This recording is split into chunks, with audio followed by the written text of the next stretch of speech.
Hello, everyone, and welcome to part 7 of an Astronomer reacts to a geocentrist movie.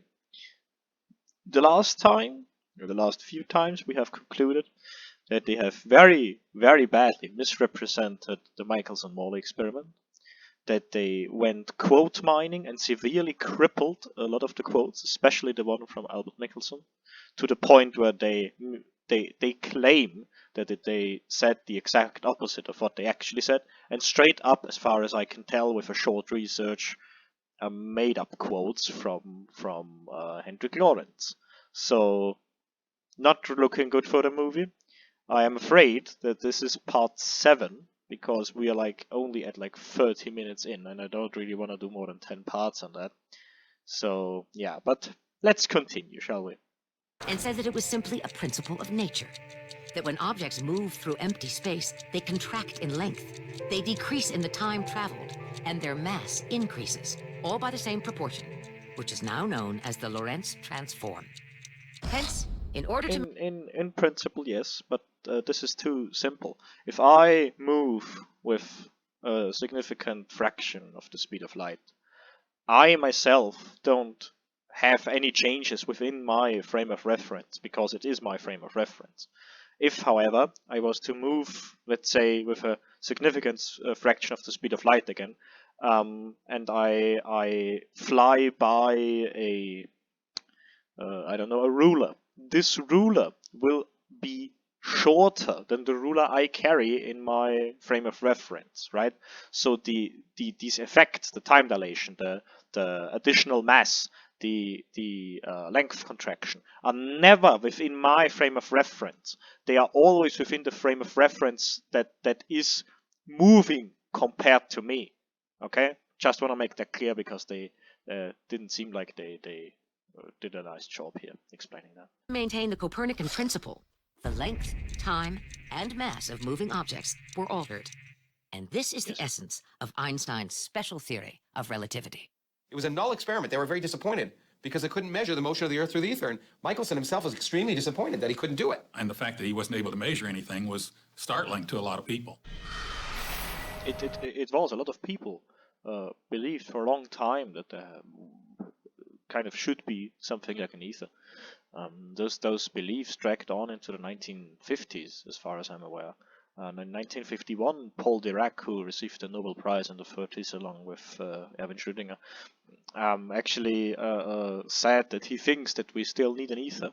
However, when he was pressed to formulate something, because some people were rather excited that someone as objectively clever as Paul Dirac says that we need an ether. However, when they asked him to formalize it, to write it down, to make it work with modern physics, he wasn't able to.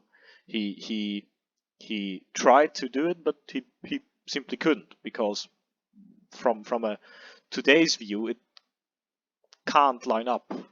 Ether is just for scientific purposes, no, not even for scientific purposes, a disproven idea. It was a hypothesis, and it got disproven, and that's simply all it is. Yes! Oh, that's one of the favorite quotes. I don't know much about Flat Earth, but even I know that they like to misconstrue this thing. This is actually something Einstein said. At the end of the sentence, however, he said, although the Earth revolves around the Sun. But yeah, the motion of Earth can, when you only look at Earth, not be detected by an optical experiment. And for the largest part, I tend to agree. I mean, you don't just solely need to look at Earth, right? I'll talk maybe in another part about how we in the astronomy department have in a lab session have measured the rotation of Earth, as well as the tangential velocity of Earth's orbit around the Sun. I may mention that later, but this has no bearing on this. One of the remarkable consequences of the adoption of relativity was that every argument advanced from Galileo forward to prove the motion of the Earth around the Sun had to be abandoned. This point is made by Einstein in a book he published in 1938. I mean, not necessarily abandoned. He just showed how they could have been explained in another fashion. Just we'll The hopefully struggle, see. so violent in the early days of science, between the views of Ptolemy and Copernicus would then be quite meaningless. Either coordinate system could be used with equal justification. The two sentences, the sun is at rest and the earth moves, or the sun moves and the earth is at rest, would simply mean two different conventions concerning two different coordinate systems. More or less. However, this is not due to relativity, right? Relativity oftentimes, so often, is misunderstood as just two things being relative towards each other, and none being like fixed or anything. This is not what relativity says. This is one of the kind of pre-assumptions. I don't want to call it an assumption of the. This is the way you need to start with relativity before you end at any results. This is kind of the basic observation philosophy you need to go into relativity with. This is not a consequence of relativity. This is the basic idea you enter relativity with, right? Relativity itself concerns with special relativity with extremely high speeds that are close to the speed of light, and general relativity concerns itself with extremely high masses and how these masses influence the very fabric of space-time. So relativity itself is not as simple as to say, well, nothing is fixed and you can view it from either side, because that's one of the assumptions that they went into it. This would be way too easy. If only relativity did that, it would be easy suddenly.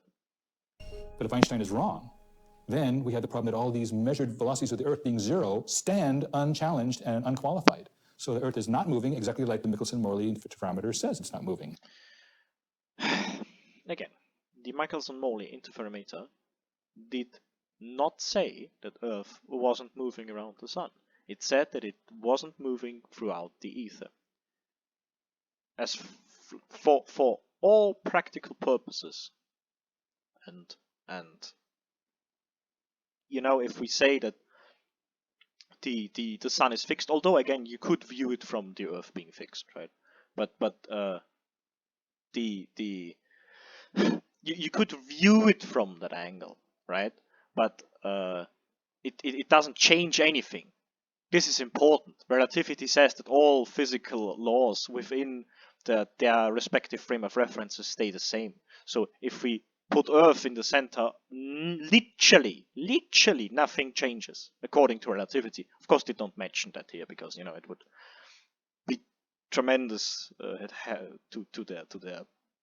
the message they want to convey. And already when I see this person here, who I believe is called Robert, when I already see him, I can't wait what he has to say to it. Again, he's a theologian. I am excited. Albert Einstein himself said that if Michelson-Morley is wrong, then relativity is wrong. All I have to do to shut up geocentric. Clearly, yes. If the Michelson-Morley experiment turned out to be flawed for whatever reason, or not even flawed, like wrong, plainly wrong, for whatever reason, then there might as well be an ether, and relativity is kind of the replacement for the ether. Now, with that said, the evidence we have had since the early measurements of gravitational lensing, if you will, more or less don't really allow for an ether, and are so like huge pieces of observation very much in favor of relativity. As I mentioned in a prior episode, relativity is one of the best theories that science has to offer. Is to run this experiment up on the moon and see what's going to happen. Of course, Einstein dies on the vine the second that you get a non-zero result on the moon with a Michelson-Morley interferometer, and also that Earth is not moving. Okay, so even though the Michelson-Morley experiment has been conducted on several places on the Earth to do exactly that, to rule out that the ether is moving with the Earth, they now want to do it on the moon, and I am 100% sure that a Michelson-Morley device on the moon would also give us a null result, because there is fundamentally no reason why it shouldn't give us a null result. Moving, and all of physics collapses with that experiment. I think there's a reason not to put the experiment on the moon and to pretend that we already know the result. And Conspiracy, of course. That's the thing that you have to fall back if you're out of arguments. Conspiracy, of course. No, it's the reason not to put Mike. I mean, I'd be cool with that. Let's put one on the moon. There's no real scientific reason for it. We super duper already know what happens there.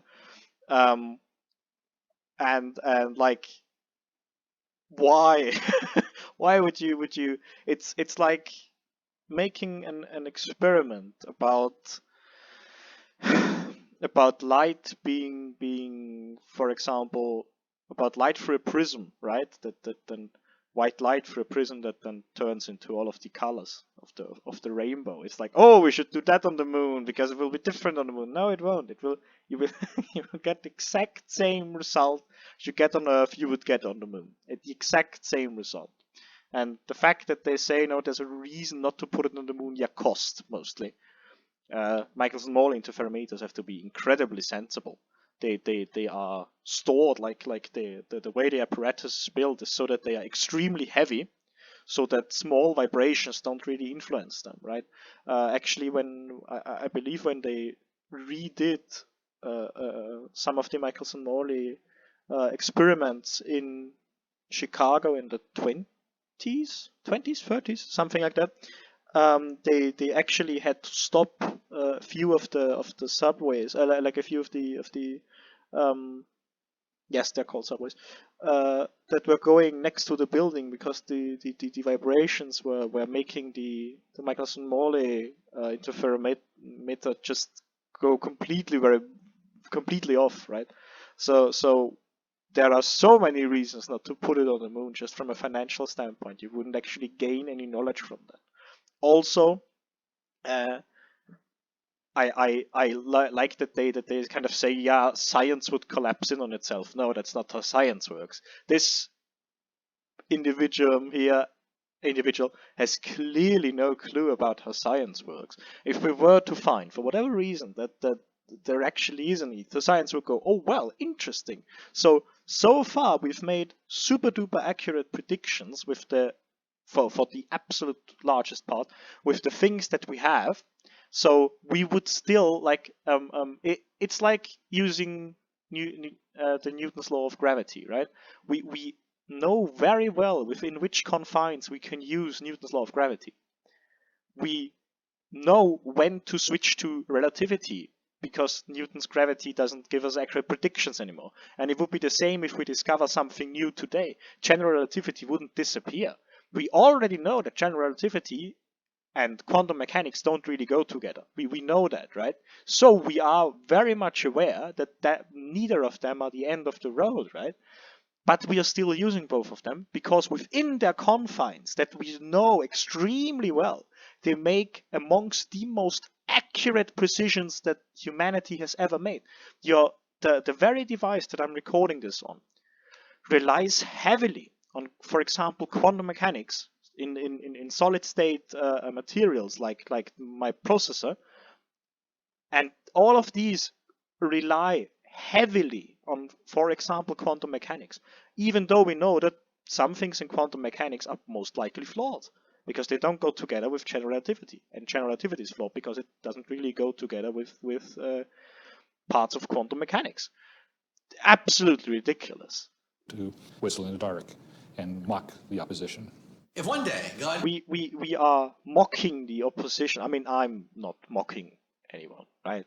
I try to be calm. I got a bit irate because they were literally giving quotes that didn't exist and changing the quotes that they had to say something completely different, and things like that, that I have mentioned before, are clearly in the area of lies, right? I am not mocking that. I am very angry about it. And if people are continuously misrepresenting things like the Michelson-Morley experiment, like they did in this movie. Well, of course, at some point people will start mocking you because apparently you just don't get it. But that's not what I'm here for.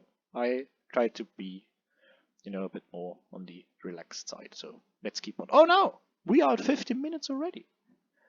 Time flies when you talk about things. So thank you for watching. Do all of the YouTube things that people usually do, and thank you very much for watching. So hi everyone, and welcome to the addendum to part 7. I already recorded this addendum like a week ago. I'm already at part 11 with recording and stuff. However, unfortunately, I seem to have forgotten to record the audio for the addendum to part 7, which is unfortunate. So I'm going to talk about it again. I've complained about this picture and about how they, in my opinion, misuse what relativity really says about the principle of relativity, like the base idea, the entry condition, if you will. Relativity says that, let's say you have two things that are moving relative to each other, right? Physical conditions and physical laws need to apply on both inertial reference frames in the same way. For example, the law of induction is the same in both reference frames. That's what relativity states, right? That this is the entry condition to relativity. One of the entry conditions. And, okay, it's not saying that something like that. The basic example that is always given is that imagine if you have a spaceship, and the spaceship is in outer space, uninfluenced by any stuff, and it's turning off its engines, and one of the astronauts is moving out of the spaceship with a spacesuit, and now the spaceship activates its engines again and is flying away, right? And now what relativity says is the physical laws need to be the same if the spaceship is moving away from the astronaut, or if the astronaut is moving away from the spaceship. The physical laws need to be identical. It's only the relative velocity that matters, right? This is what relativity is saying. However, what usually is not implied here is that the spaceship turned on its engines and is, flying away. So clearly the spaceship is the one that started moving, not the astronaut, right? Astronauts just can't move out of anything. But physical conditions, laws still need to be the same, and I completely agree, of course. This is kind of what they're doing here. They're saying that this is the phenomenon that we have an explanation for, which is the spaceship is moving away because it's activated engines, and this is the one that they are saying is absolutely equal in every part, that the astronaut suddenly moves away when the spaceship activates its engines. One of which is explainable, the other one isn't. Einstein just said that physical laws need to be the same in both ways, regardless of which one is true. He's not stating that both are true in their equal regard. If there was kind of a mysterious force, like the hand of God, if you will, starts moving the astronaut and holding the spaceship, physical laws would apply equally. This is what Einstein said, right? And this is kind of the same here. They're trying to use this to say, well, they are both the same. Look at relativity. But that's not what Einstein's saying. We can explain the left-hand picture. This follows the physical laws that we came up with. The picture on the right-hand side doesn't. The picture on the right-hand side is nonsense. Physical laws would still apply the same way they do on the left, but it's not saying that this is the case. You can view it that way. This is not something that relativity says. Otherwise, you could kind of view any reference frame from any point, and you're not saying that I think I've made it plain that this is a false equivalency, if you will. This is sneaky. This is an argument from a kind of a precondition to make you think that those two are absolutely the same, which they are very much not, right? So sneaky thing here, sneaky thing.